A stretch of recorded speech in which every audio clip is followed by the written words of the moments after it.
నమస్తే, నేను మీ జర్నలిస్ట్ పండరి. మొత్తానికి తెలంగాణ రాష్ట్రంలో ఈరోజు పార్లమెంట్ ఎన్నికల వేడి రాజుకుంటుంది.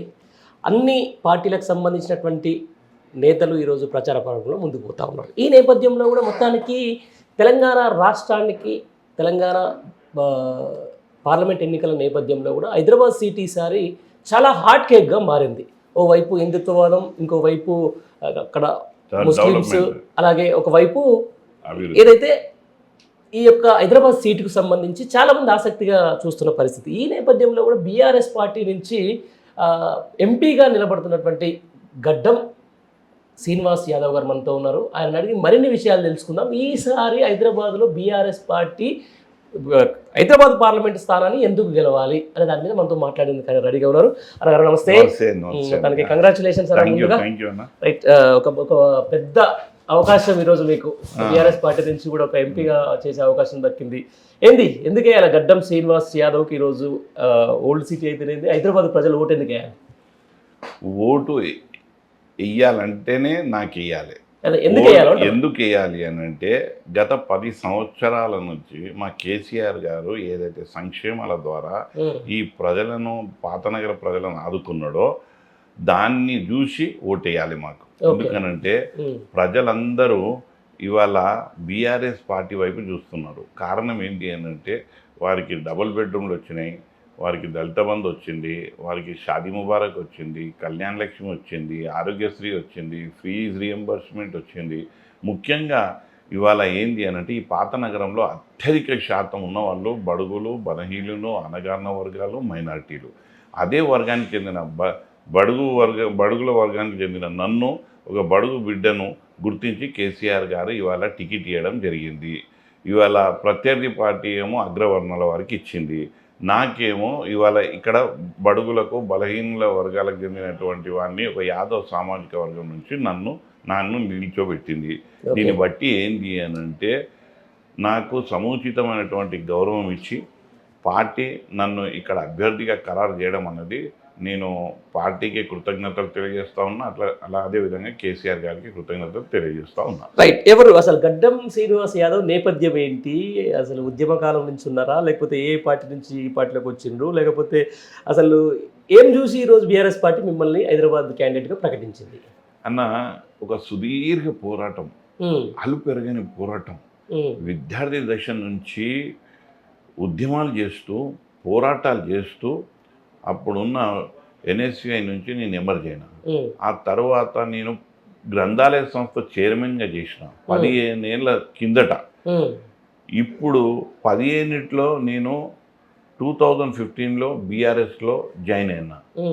కేసీఆర్ గారి సంక్షేమాలు చూసి, వారి నాయకత్వాన్ని చూసి, అప్పటి నుంచి ఇప్పటి వరకు ఒక క్రియాశీల కార్యకర్తగా నేను పార్టీని నమ్ముకొని, ఒక నిబద్ధత గల కార్యకర్తగా నేను పార్టీ ఆదేశాలను స్వీకరిస్తూ నా యొక్క కార్యక్రమాలు చేస్తూ ముందుకెళ్తున్నా.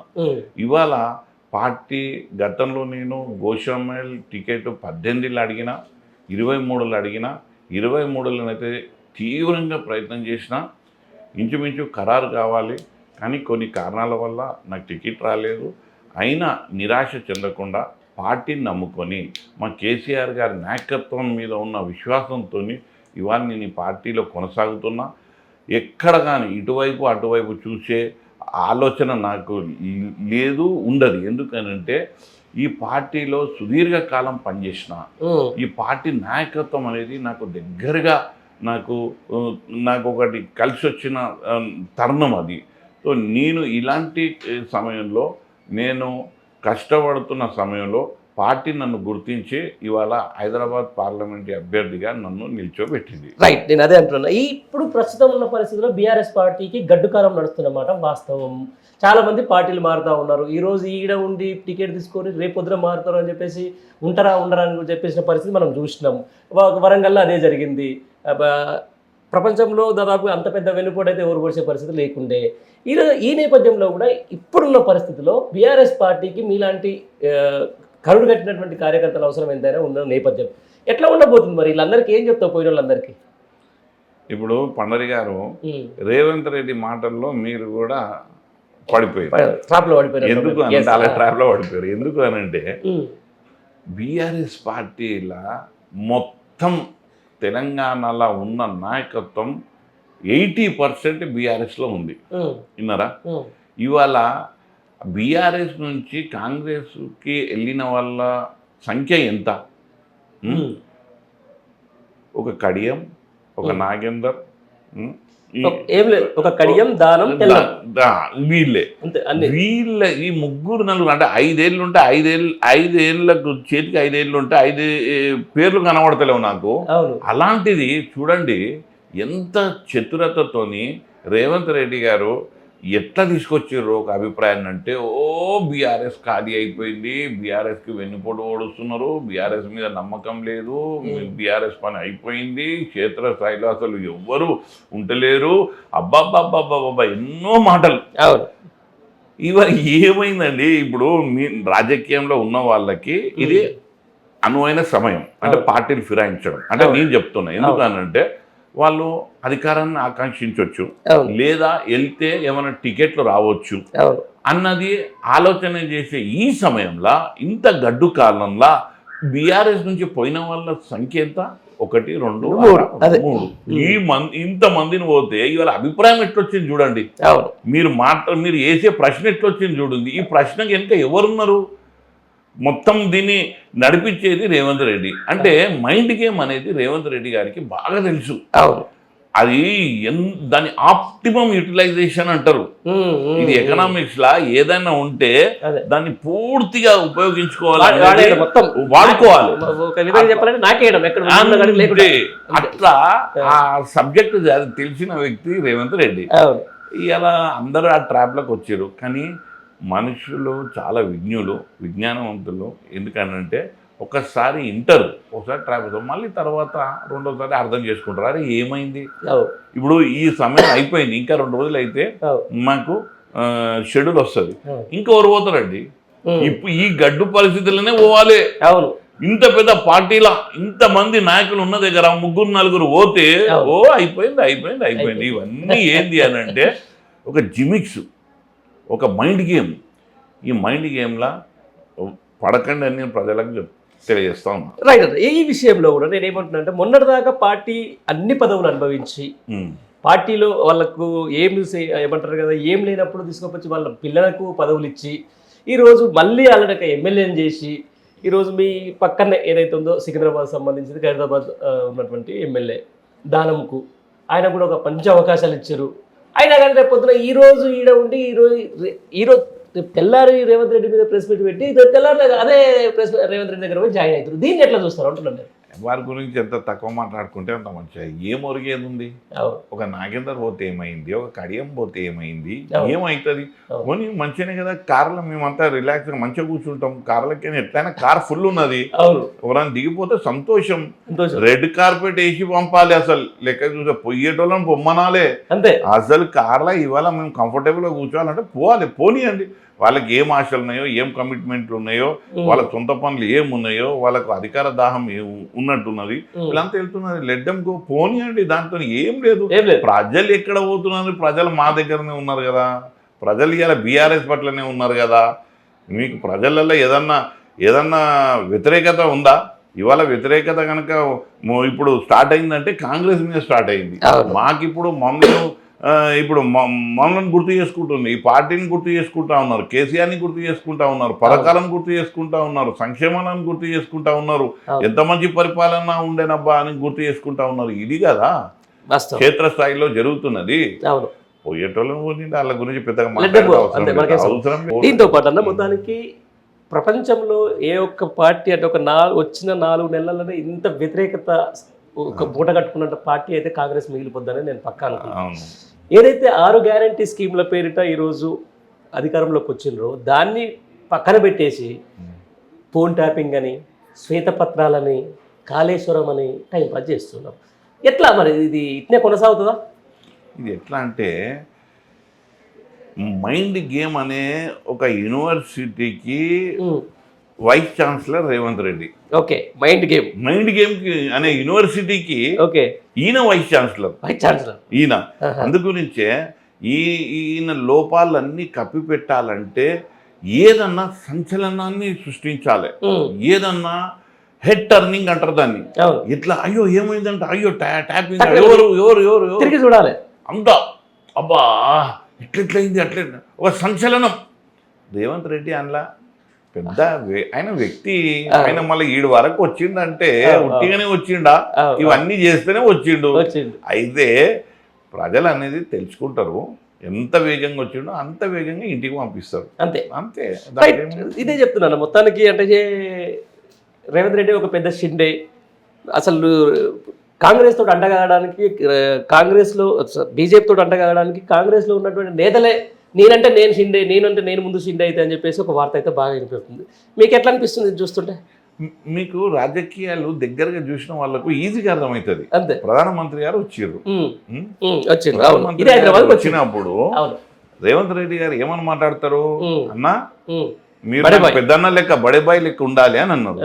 దీన్ని ఎట్లా చూడాలి అని అంటే, దీన్ని రేవంత్ రెడ్డి గారు తొవ్వ చేసుకుంటుండు, బాటా చేసుకుంటుండు. ఎందుకు నేను కూడా ఉన్నా, ఒక సాఫ్ట్ కార్నర్ తయారు చేసుకున్నాడు ఎవరితోని, బీజేపీతోని. రేపు ఇషారా ఇస్తే పోతాడు, అంతే అంతే. బాట వేసుకుంటుండు కదా. బడేబాయ్ అంటే మాకు అర్థం కదా, నేను మీరు ఎప్పుడు నాకు ఇషారా ఇవ్వండి మీ దగ్గరికి వస్తా అన్నట్టు లేక అంతే కదా.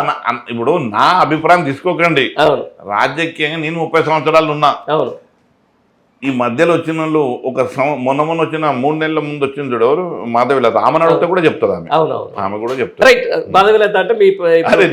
ఉదాహరణ చెప్పిన, ఎందుకంటే నాకు షార్ట్ గా దగ్గర 3 నెలల టికెట్ తెచ్చుకున్నా ఆమెనే. ఇప్పుడు చాలా వైరల్ అవుతా ఉంది, ఆప్కాద అలాదత అంటుంది, నేను శ్రీశక్తి పీఠాన్ని అంటుంది. సరే ఆమె తర్వాత మనం మాట్లాడదాం.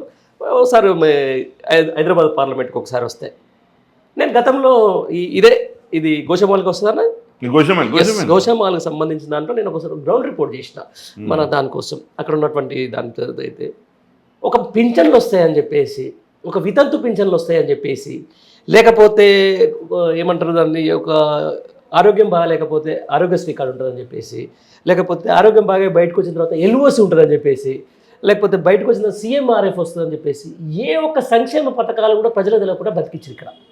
ఎట్లా మరి అంటే హైదరాబాద్లో ఉన్నామా లేకపోతే తెలంగాణలో ఉన్నామా నాకే అర్థం కాని పరిస్థితి. ఇక్కడ నేను ఒక రోజు వచ్చిన తర్వాత ఇక్కడ అంటే ఇక్కడ ఎవరైతే ఉన్నాడో బీజేపీకి సంబంధించిన ఆ ఎమ్మెల్యే అట్లా జనాల్ని ఆ రేంజ్లో ఒక మభ్యపెట్టి గెలుస్తూ ఉన్నాడు. మరి వాళ్ళని ఏమైనా చైతన్యం చేసే పరిస్థితి ఉన్నాయి సార్? ప్రజలు చాలా చైతన్యవంతంగా అయ్యింది. ఎందుకంటే నేను గడ్డం గంగాధర్ యాదవ్ ఫౌండేషన్ ద్వారా గత 5 సంవత్సరాల నుంచి దళితవాడలో బస చేసి వాళ్లకు నేను జాగృతపరిచిన, ఏమని, మనకు మతతత్వం వద్దు, మనము ఆర్థికంగా నిలబడాలి అని అంటే ముందు అక్షరాస్యత ఉండాలి, మీ పిల్లలను బాగా చదివించాలి, ఆ చదివించడానికి నేను ముందుకు వస్తా. ఇవాళ నేను కేజీ టు పీజీ వరకు ఉచిత విద్యను ఇస్తున్నా నేను నా గడ్డం గంగాధర్ యాదవ్ ఫౌండేషన్ ద్వారా. మేము లాస్ట్ ఇయర్ 2000 ఉచిత విద్యను ఇచ్చినాం. అంటే 10th పాస్ అయిన ఇంటర్ పాస్ అయిన డిగ్రీ పాస్ అయిన పీజీ ఉచితంగా చదివించుకున్నాం. ఆ తర్వాత పేరెంట్స్ అందరు వచ్చి, అన్నా నువ్వు కాలేజీ వాళ్ళకి చదివిస్తున్నాం, మా పిల్లలు ఎట్లా అని అంటే, వాళ్లకు మొత్తం 4 స్కూళ్ళు స్టార్ట్ చేసినాం గోషామైల్లో.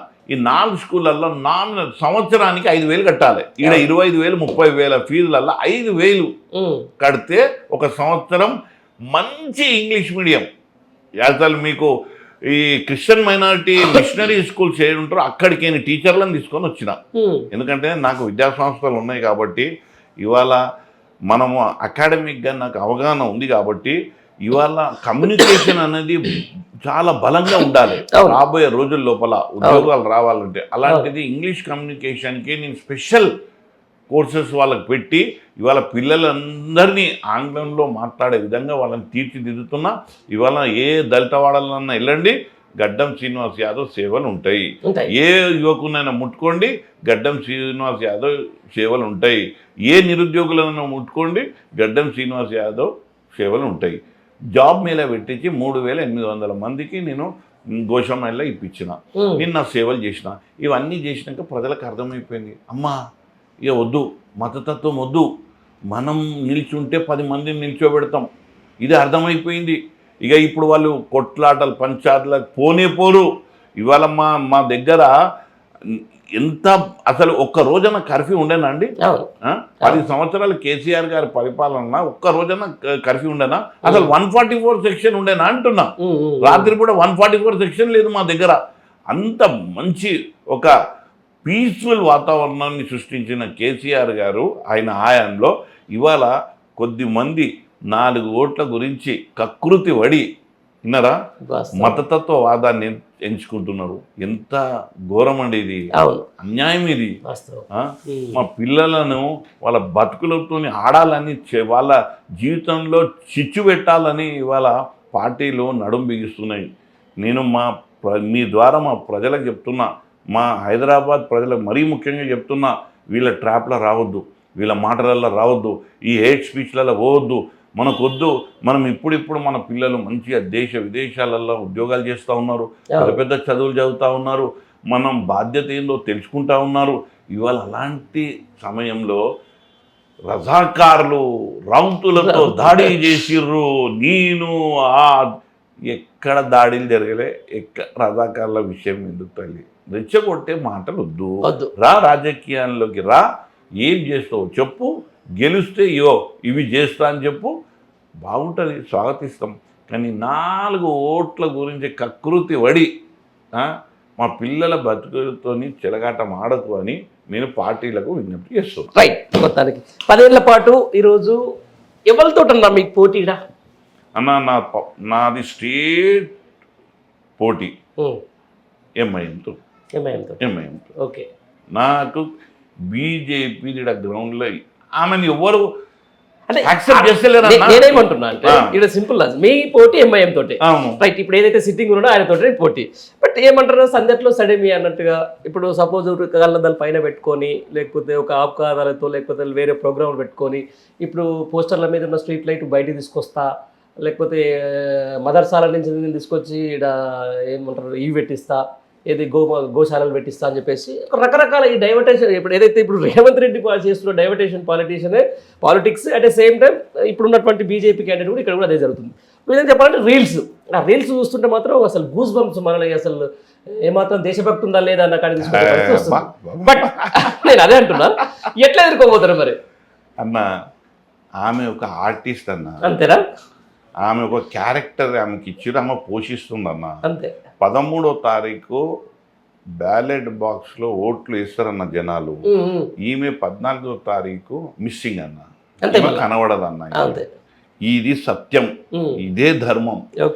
ఆమె ఓ క్యారెక్టర్ని పోషిస్తుంది, స్టార్ట్ చేసింది. 13వ తారీఖు ఎన్నికలు అయిపోగానే ప్యాకప్ అంతే. ఆమెది నేపథ్యం ఏంది మీకు తెలిసిన నేపథ్యం ఏంది? ఏం నేపథ్యం అమ్మ? నీ గురించి మాట్లాడుకోమంటే నేను మాట్లాడతా, ఆలోచిస్తా. ఆమె నేపథ్యం ఏంది? నా చరిత్ర కావాలంటే 30 ఏళ్ళు కాంగ్రెస్ లో అడిగితే చెప్తారు, ఆ బీజేపీలో అడిగితే చెప్తారు, హైదరాబాద్ సికింద్రాబాద్ లో ఏ రాజకీయ నాయకుడినన్నా అడుగుతారు. శ్రీనివాస్ యాదవ్ అబ్బా కింది స్థాయి నుంచి వచ్చిండు, అబ్బా పోరాడు వచ్చిండు, కుతంత్రాలను ఎదుర్కొని ఈ స్థాయికి వచ్చిండు, ఏందని ఉండని మంచి ఒకటి కేసీఆర్ గారు గుర్తించారు. ఇలాంటి బిడ్డలను గుర్తించినందుకు సంతోషం అని ఇతర పార్టీలో ఉన్న వాళ్ళు కూడా నాకు ఆశీర్వదిస్తారు. ఎందుకంటే నా కష్టం, నా నిబద్ధత, నా పట్టుదల. నీకు ఏమన్నా మంచి గోల్డెన్ స్పూన్లో పుట్టినవు. నీకు ఇవాళ హిందుత్వాన్ని ఈమెనే పరిరక్షిస్తుంది అన్న విధంగా ఆమె చెప్తుంది, ఆమె ప్రజలకు చెప్తుంది. ఇప్పుడు ఇట్లా అంటుంది ఆమె. ఇప్పుడు నేనేమంటున్నారు కన్నా, నాకన్నా పెద్ద హిందుత్వవాది ఆమె అన్న. నేను ఒక్కటి చెప్తా, ఇవాళ నువ్వు కెమెరా మొత్తం నువ్వు నాకు రేపు చెప్పాలి. 100% చెప్తా. ఎవరి సంస్థల పేరన్నా హైందవి అని ఉన్నదా అన్న? నా సంస్థల పేరన్నా హైందవి, నా సంస్థల పేరు హైందవి. నీ సంస్థల పేరు విరంచో కరెంచో ఏదో, నా సంస్థల పేరు హైందవి. అంటే మూలాలు ఇక నువ్వు ఎన్నైతే పుస్తకాలు తిప్పి చదువుకుంటున్నావు కదా, హైందవి మూలాలు ఏంది, హైందవి అంటే ఏంది నువ్వు అర్థం చేసుకో. నాకన్నా పెద్ద హిందుత్వవాది నువ్వు, మాటకారివి, పరోపకారివి కావు నువ్వు. నీది ఒకటి విధ్వంసమైనటువంటి నీ ఆలోచన, నాది పరోపకారి ఆలోచన. నేను ఏమంటున్నానంటే ఆమెతోని నన్ను ఉట్టి ఆమె పేరు చెప్పి నన్ను డిస్టర్బ్ చేయకనా వేరే క్వశ్చన్లు ఆమె మాటలే అడగొద్దు. అయిపోయింది. రైట్, నెక్స్ట్ ఇప్పుడు ఏదైతే సిట్టింగ్ ఎంపీ అక్బర్ అదే మన అసదుద్దీన్ ఓవైసీకి సంబంధించి 10 ఏళ్ల పాటు అయితే మీ పార్టీతోటి అండగా ఉన్నాడు. ఇప్పుడు ఎందుకు ఆయన మీద పోటీ మనం అర్జెంట్గా అన్న రాజకీయాల లోపల సమీకరణలు అనేది మారుతుంటాయి. ఎంత మేము స్పష్టత ఎంత క్లిస్టర్ క్లియర్ అంటారు మా పార్టీ. మా సార్ ఏంటంటే ఏదన్నా కుండ వలగొట్టినాడు చెప్తాడు అంతే, దాసుకోడు టక్కున చెప్పేస్తాడు. అప్పుడు మా పార్టీ ఏమని నినాదం ఇచ్చింది ఎరికనా, సారు 16 అన్నారు, 17 ఎందుకు అప్పుడు అన్నది. ఇవాళ నన్ను బలమైన క్యాండిడేట్ నుండి పెట్టినాక నన్ను ఇక్కడ పోటీ చేపిస్తున్నాక మేము అసత్వాన్ని కలుస్తామన్నా. అదే జనాలు చాలా మంది అదే అనుకుంటున్నారు కదా. ఇప్పుడు హైదరాబాద్ సీటుకు నిలబెట్టే ఏ బీఆర్ఎస్ పార్టీకి అయినా కూడా మామూలుగా డమ్మీనే గడ్డం శ్రీనివాస్ యాదవ్ డమ్మీ అని అంటే ఇది నేను ఏం చెప్తా? నేను అనేది కాదు, ఇది ప్రజలకు చెప్తున్నా. ఇక్కడ వినండి, మీరు దయచేసి ఈ మాట వినండి. ఆ వాదన లేదు మీకు. గడ్డం శ్రీనివాస్ యాదవ్ కు ఇచ్చిండ్రు బై క్యాండిడేట్. గడ్డం శ్రీనివాస్ యాదవ్ గురించి నాకు తెలుసు. గడ్డం శ్రీనివాస్ యాదవ్ ఎంత చారిటీ చేసిందో, ఎంత ట్రస్ట్ చేసిందో, ఎంత పెద్ద మనిషి నాకు తెలుసు. నీ నియోజకవర్గ ప్రజలకు తెలియాల్సిన నా నియోజకవర్గ ప్రజలకు అవసరం ఉంటుందా? రాష్ట్ర ప్రజలకు తెలియాలంటే చెప్తా. నా హైదరాబాద్ సికింద్రాబాద్ లో అయితే నేను నా గురించి అంతా తెలుసు. ఇక నేను ఎక్కువ ఆమె లెక్క మళ్ళదు. అయితే నేను ఏమంటున్నారు కదా అన్న, నిజంగా మీరు అన్నట్టు రాష్ట్ర ప్రజలకు నా గురించి ఒకసారి తెలుసుకోండి, అడగండి. నేను ఏందో మీరు తెలుసుకుంటే అర్థమవుతుంది. ఎవరైనా చెప్తాను. అంతే. నేనేమంటున్నారు కదా, ఎంఐఎంతో స్టేట్ ఫైట్ అయ్యిందా లేదా, బీఆర్ఎస్ వర్సెస్ ఎంఐఎం అయ్యిందా లేదా? ఇవాళ నేను మొదటి నుంచి చెప్తున్నా, ఈ కాంగ్రెస్ వాళ్ళు ఎంఐఎంకి మద్దతు ఇస్తారన్నా, బీజేపీ ఓపెన్ ఫ్యాక్ట్. దేశంలో ఎవరిని అడిగినా రాజకీయాలలో ఉన్న వాళ్ళని అడగండి, ఎంఐఎం బీజేపీ ఏందని అంటే చెప్తారు. నేను ఏం చెప్పాలన్నా, నాకు బీఆర్ఎస్ పార్టీ టికెట్ ఇచ్చింది, నేను కొట్లాడుతున్నా. నేను ముఖ్యంగా ఇది ఈ వాదన ఎవరు అంటే కొద్దిమంది హిందూ అంటున్నాడు. నేను ఆ హిందువులనే గమనించమంటున్నాను. రైట్ అన్న. ఇప్పుడు అటు ఆమె హిందూ అంటుంది బీజేపీ, ఇటు ఈయనది ఒకటి. అది అసలు బాబులో అయితే పోటీ ఎక్కడ ఉండాలి? అధికారంలో ఎవరు ఉన్నారో ఆ యొక్క క్యాండిడేట్ ఎవరైనా వస్తే వాళ్ళతో ఉండాలి. ఎవరున్నారు మరి ఇప్పుడు కాంగ్రెస్ నుంచి? ఎవరు లేరు. అదే అంటున్నాను, టికెటే లేదు. అదే అసలు ఎందుకు పెడతారా? ఇక వాళ్ళ ఇష్టం, వాళ్ళ పార్టీ ఇష్టం. అదే ఎవరు ఫేవర్ చేస్తారు? బీజేపీ ఫేవర్ చేస్తారా, లేకపోతే బీఆర్ఎస్ పార్టీ క్యాండిడేట్ గడ్డం శ్రీనివాస్ యాదవ్ సపోర్ట్ చేస్తారా, లేకపోతే నాకెందుకు చేస్తారన్నా సపోర్ట్ చేస్తారా? అదే ఎందుకు పెడతలేరు మరి ఇప్పటిదాకా? ఇక అది మనం వాళ్ళు పెట్టినాక అంతే, పెట్టకున్నాక అంతే అని తెలుసు. సమీకరణాలు ఉంటాయి కదా. పెట్టినప్పుడు ప్రతిపక్షంలో ఉన్నటువంటి బీఆర్ఎస్ పార్టీ ఇలా గడ్డం శ్రీనివాస్ యాదవ్ తీసుకొచ్చి పెట్టినప్పుడు, ఎక్కడో అధికారంలో ఉన్నటువంటి బీజేపీ పెట్టినప్పుడు ఎట్లా సిట్టింగ్ ఉంటాడు కాబట్టి అధికారంలో ఉన్నారు కదా, ఎందుకు పెట్టట్లేదు అంటున్నా. రేవంత్ రెడ్డిని అడిగితే చెప్తాడు, వేరే పార్టీ నుంచి ఎవరైనా వస్తారేమో వెయిట్ చేస్తారా? ఇప్పుడు చీచి అట్లా లేదు వాళ్ళకు, మరి అట్లా లేదు. వాళ్ళు ఇక వాళ్ళు చెప్పారు కదా అన్న. ఫిరోజ్ ఖాన్ ఏం చెప్పిండు, కెప్టెన్ చెప్పిండు ఎంఐఎంకి సపోర్ట్ చేయమని, అయిపోయింది. మ్యాటర్ అంతే. అదే ఇప్పుడు ఇదే రేవంత్ రెడ్డి చేవేళ్లలో బీజేపీ సపోర్ట్ చేస్తారు, మల్కాజిగిరిలో బీజేపీ సపోర్ట్ చేస్తాడు, భువనగిరిలో బీజేపీ సపోర్ట్ చేస్తాడు, సికింద్రాబాద్లో బీజేపీ సపోర్ట్ చేస్తాడు. ఎందుకు మరి ఇప్పుడు హైదరాబాద్ రాగానే ఓవైసీకి సపోర్ట్ చేస్తాడు?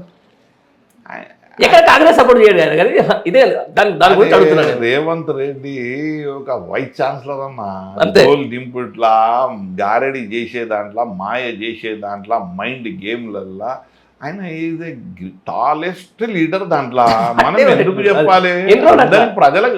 ఇవాళ మీరు చెప్తున్నారు ఒక్క మాట దీని మీద, నేను ఏం చెప్తా అంటే, నాయకులు ఎంతైనా తెలివితేటలు ప్రదర్శించండి, ప్రజలు ఇట్లే పసి కట్టేస్తారు. అది కూడా అది కట్టేసి అయిపోయింది. మనకెందుకు? ప్రజలు చెప్తారు. మాకు అధికారం లేదు, కాంగ్రెస్ అధికారం ఉంది, మేము చెప్తున్నాము అయ్యా నువ్వు అధికారం తెచ్చుకున్నావు, చాలా సంతోషం. 6 గ్యారంటీలు ఏదైతే ఉన్నాయో అవి ఇచ్చేసాయి, మీకు మాకు పంచాయతీ లేదు. మా ప్రజలకు నువ్వు చూసుకో కదా, మేము మీ దగ్గరికే రాము, మేము ఉండము, మీరు 5 సంవత్సరాలు ఉండండి, మంచిగా చేయండి, 6 గ్యారంటీలు ఇచ్చేయండి, చేయండి, అంతే. రైట్, ఇదే అన్న. ఇప్పుడు మొత్తానికి ఎట్లా అంటే ఇప్పుడు హైదరాబాద్కు సంబంధించిన అట్లా వచ్చేసినాం మనం. ఇక మనం కాన్స్టిట్యున్సీకి వచ్చేద్దాం. ఏంటి ఏమేమి సమస్యలు ఐడెంటిఫై చేసి ఇప్పటి వరకు? ఇక్కడ కాన్స్టిట్యున్సీలు ఏంటంటే ఇప్పుడు 40 సంవత్సరాలు ఎంఐఎం ఉందన్న. ఏ రీతిలో అయితే డెవలప్ కావాలనో ఆ రీతిలో డెవలప్ కాలే.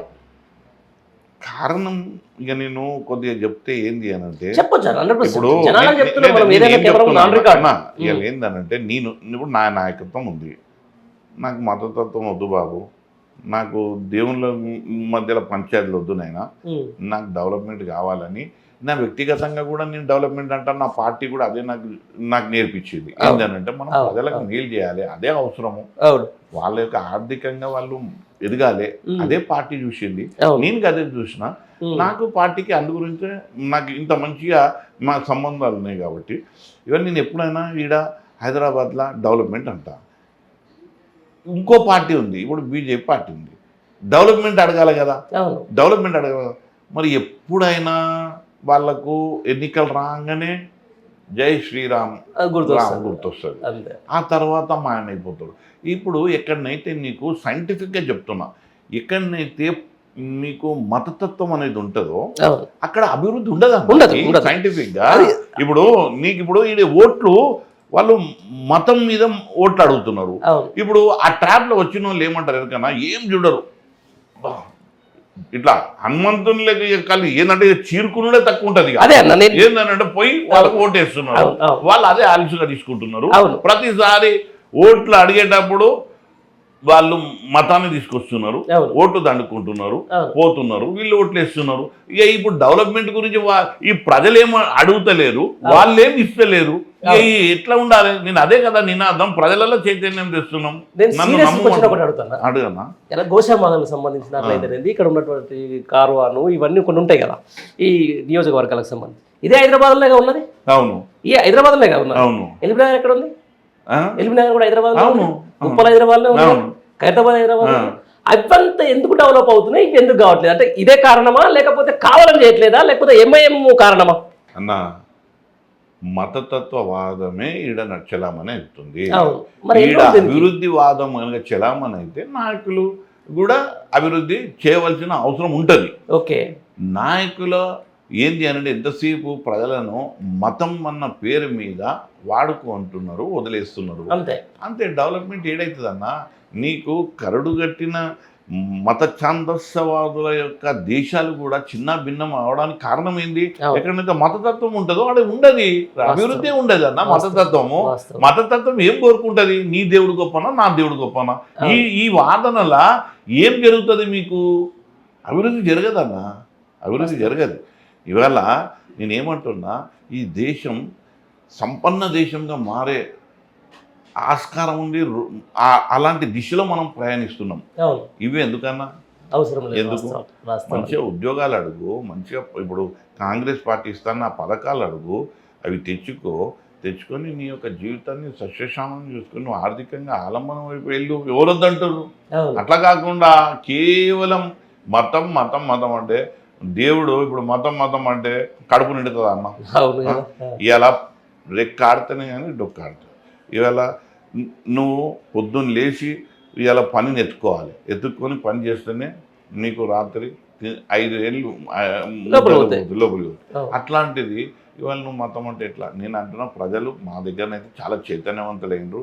ఇవన్నీ క్రమక్రమంగా తగ్గిపోయింది. ఈమె మళ్ళీ వచ్చి ఆర్టిస్ట్ వచ్చి చేస్తుంది, మళ్ళీ స్టార్ట్ చేస్తుంది. అసలు ఇప్పుడు ఒక విధంగా చెప్పాలంటే ఏదైతే ఎంఐఎం ఎంపీ కంటే ఎక్కువ ఇప్పుడు ఈమె స్టార్ట్ అయింది. అదే నేను చెప్తున్నా కదా, ఈమెనే అంతే. నువ్వు చెప్పండి ఏంటన్నా ఆయన అంటానంటే నేను ఇప్పుడే నిలదీస్తా. ఇప్పుడే ఇంకా మతానికి సంబంధించి ఏముండదు ఆయన. అంతే, ఆయనది ఒక డిఫరెంట్ వే, ఆయనది ఒక పంద. ఆయనది పంద, ఈమెది ఈ పంద కూడా నాకు లోపాయికారంగా. అమ్మా నువ్వు ఇట్లా నువ్వు మేమంతా మంచిగా పోలరైజ్ కావడానికి ఈమె పనికొస్తుంది వాళ్ళకు. ఒప్పందం ఉండొచ్చు. అంతే వైకాంట్ ఎందుకు హైదరాబాద్ బీటలు బద్దలు కొడతా అది కొడతా ఇది కొడతా అని చెప్పేసి అంటారు. అంతే ఆమె కాన్సెప్ట్ బౌండరీస్ తెలుస్తలేవు. ఆమె సికింద్రాబాద్ లకు పోయింది. ఆమె నిన్న మొన్న ఒకటి అందరూ అది మీ ఒక్కటి ఏమైతుందంట, సికింద్రాబాద్ ప్రచారం చేస్తుంది అలా. ఆమె అమ్మాయి సికింద్రాబాద్ అని అంటే అరే ఇరుకు గల్లీలు అన్ని హైదరాబాద్ అనుకున్నాను. ఇరుకు గల్లీలు అరే సికింద్రాబాద్ లో లేవా ఇరుకు గల్లీలు? వాళ్ళకి ఏందనంటే ఆమెకి ఏంది అనంటే మీడియా వాళ్ళ అధినాయకత్వం ఆమె కూడా ఉన్నారు. లేకపోతే అన్న నేను ఒక్కటి చెప్తున్నా పండుగన్న, నేను హైదరాబాద్ వాసిని 30 సంవత్సరాల నుంచి అలు పెరుగని పోరాటం చేస్తున్నా. గతంలో నేను ఏ నాయకుని మీద పోరాటం నా వాదన ఉంటుందో, ఎవరిని ఎంత ఘాటుగా విమర్శిస్తానో ప్రతిరోజు సెన్సిటివ్ అవుతుంది. నాకు ఎంతోమంది చెప్తారు ఎందుకు ఇంత అగ్రెసివ్గా పోతున్నావు అని. నేను నా ప్రజల గురించి, నా ప్రజలకు మేలు జరుగుతుందంటే ఎంతనైనా అగ్రెసివ్గా పోతాను. ఇవాళ నాకు లేదన్న ఒక సెక్యూరిటీ, ఒక గన్మెన్ కూడా లేడు. ఓకే, నేను నిర్భయంగా తిరుగుతున్నా. నేను రోజు తిరుగుతా మదీనా చుట్టూ, నేను చార్మినార్ చుట్టే తిరుగుతా. వైప్లేస్ వచ్చింది కదా ఆమెకు ఆమె తెచ్చుకున్నది కలక లెటర్ పెట్టు తడువులే ఆమెకి ఇచ్చేసారు, పెట్టంగానే ఇచ్చేసారు. ఇవాళ ఆమె ప్రాణము వాళ్ళకు ముఖ్యమన్నా. నేను కూడా, నాకు కూడా ప్రధాని నరేంద్ర మోడీ కదన్నా. నా ప్రాణానికి కూడా ఆయననే కదా బాధ్యుడు. నా ప్రాణాన్ని కూడా కాపాడేది మా నరేంద్ర మోడీ ప్రైమ్ మినిస్టర్ కదన్నా, అందరికీ ప్రైమ్ మినిస్టర్ కదన్నా. మరి నా ప్రాణం విలువ లేదన్నా అక్కడ. మాధవిలత ప్రాణం విలువనే ఉన్నది. గడ్డం శ్రీనివాస్ యాదవ్ ఏమైతే రేపోడని ఏ చేసినా పర్వాలేదు, మనకేంది. మన మాధవిలత మంచిగా ఉండాలి, చుట్టుముట్టు గన్మెన్లు ఉండాలి అని ఆ ప్రధానమంత్రి గారు కోరుకున్నారు. అమిత్ షా గారు ఇచ్చిర్రు, తీసుకున్నారు. ఈమె ఇంకా హైప్ చేస్తుంది. పోనీ మా ప్రజలకు సేవ చేయడం దాంట్లో మా ప్రాణం పోయినా మేము ఈజీగా ఇవ్వడానికి సిద్ధంగా ఉన్నాం. రైట్, ఇది చాలా 100 ఏమంటారు మార్కుల ప్రశ్న. నీకు ఒకటి అడుగుతా. ఈ 16 నియోజకవర్గాలు వేరన్నా. 16 నియోజకవర్గాలకు సంబంధించి ఒక కాంగ్రెస్ క్యాండిడేట్ ఉంటాడు, వాళ్ళని గ్యారంటీ స్కీమ్స్ అని చెప్పేసి అడగవచ్చు. లేకపోతే బీజేపీ ఉంటాడు, నీ మత రాజకీయం నాకెందుకని అని చెప్పేసి అనవచ్చు. లేకపోతే ప్రతి ఈ 17 నియోజకవర్గం ఏదైతే ఉందో ఇప్పుడు మీదంతా డిఫరెంట్. ఆ రాజకీయం వేరుంటుంది, ఈ రాజకీయం వేరుంటుంది. ఇక్కడ మనం కొట్లాడేది మతం మీద. ఈ అభివృద్ధి అనేది మనం పట్టుకుంటున్నాం. వాడే మతంతో వాడు కొట్టుకుంటాడు. ప్రతిసారి వాడే గెలుస్తూ ఉన్నాడు. ఎవరైతే ఉన్నారో మతానికి సంబంధించిన పార్టీ ఎవరైతే ఉన్నారో వాళ్ళే గెలుస్తూ ఉన్నారు. అభివృద్ధి ఇంతవరకు సరిగ్గా జరుగుతలేదు, మీరే చెప్పిండ్రు.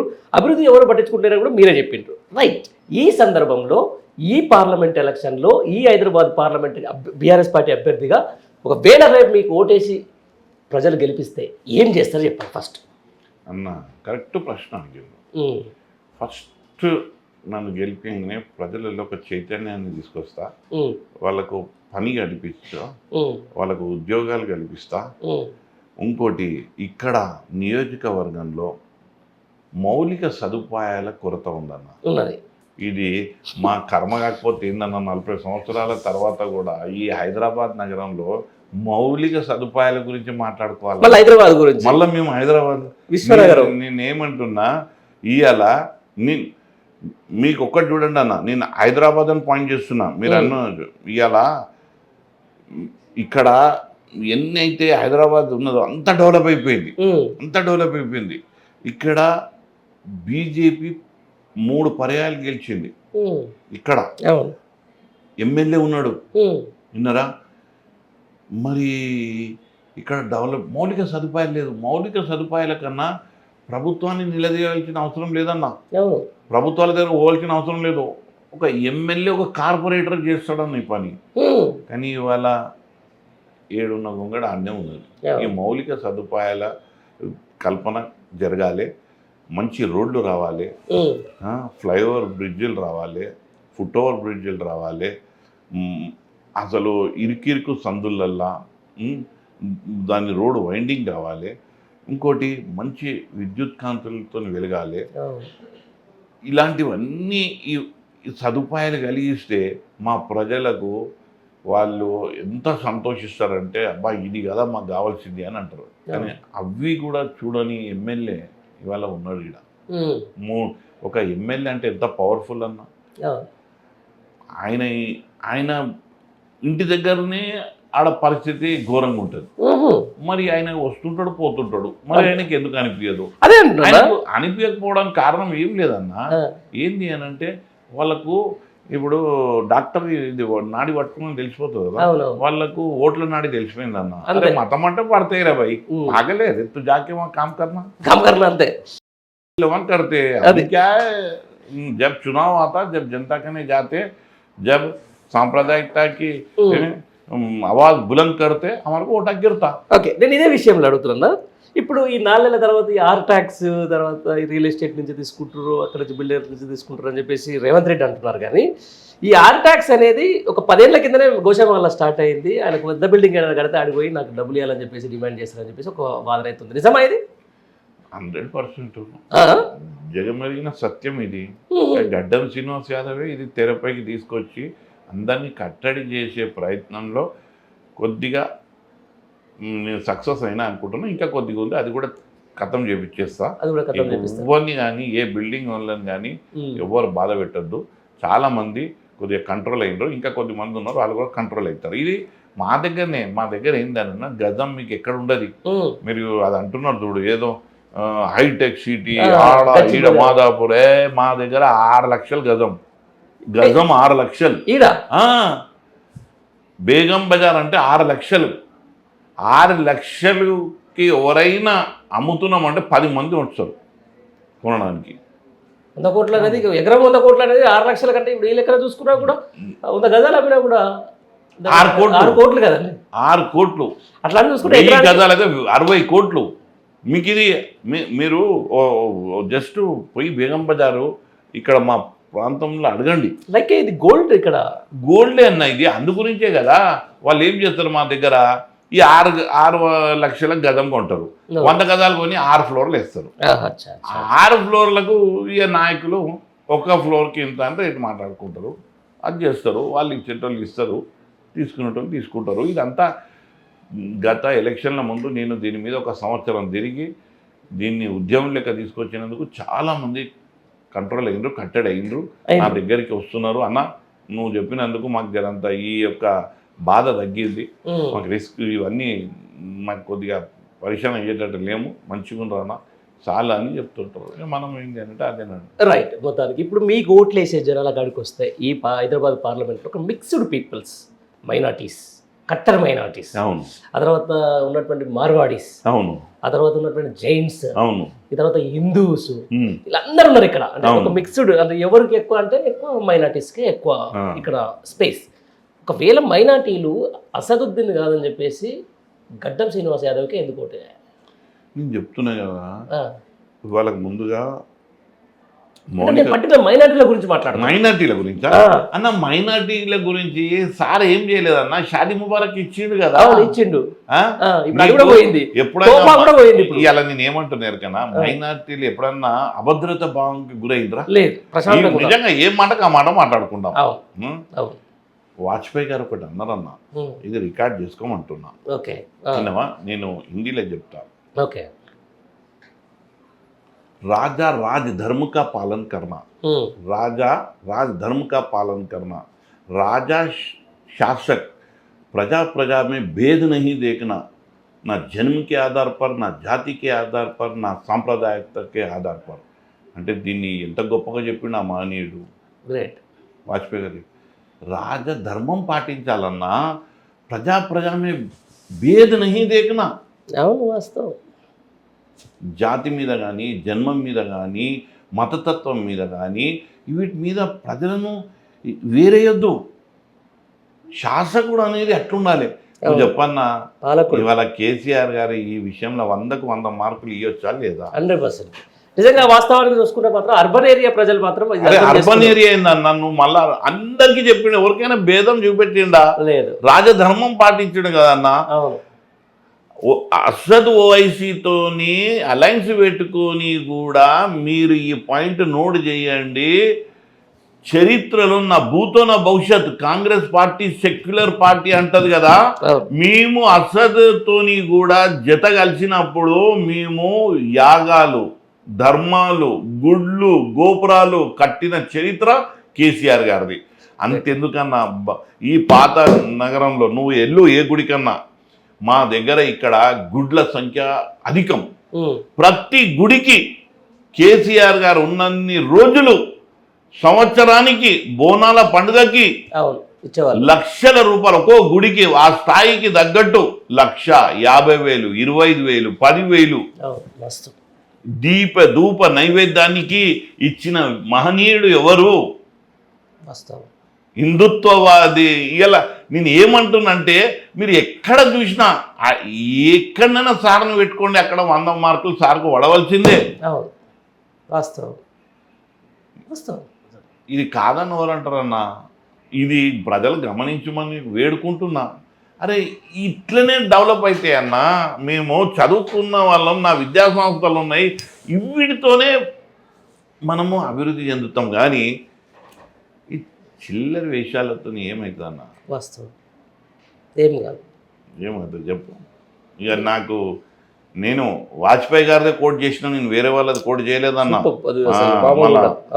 ఆయన ఒక గొప్ప వ్యక్తి. కానీ అప్పుడు బీజేపీ ఇప్పుడు లేదన్నా. బీజేపీ ఏడుంది? వాజ్పేయి బీజేపీ ఉందా అన్న? అయిపోయింది, మంట కలిపేసారు కథం. మంట కలిపేసారు కథం.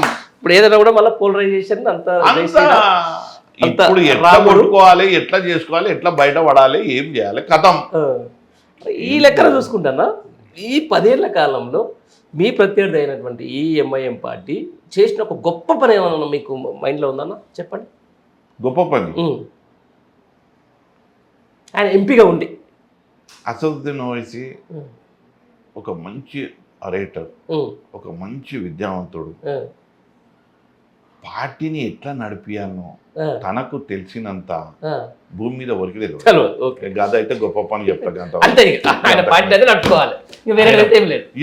దానికి ఇక లోతుగా వద్దు మనకు. ఆయనకు తెలుసు.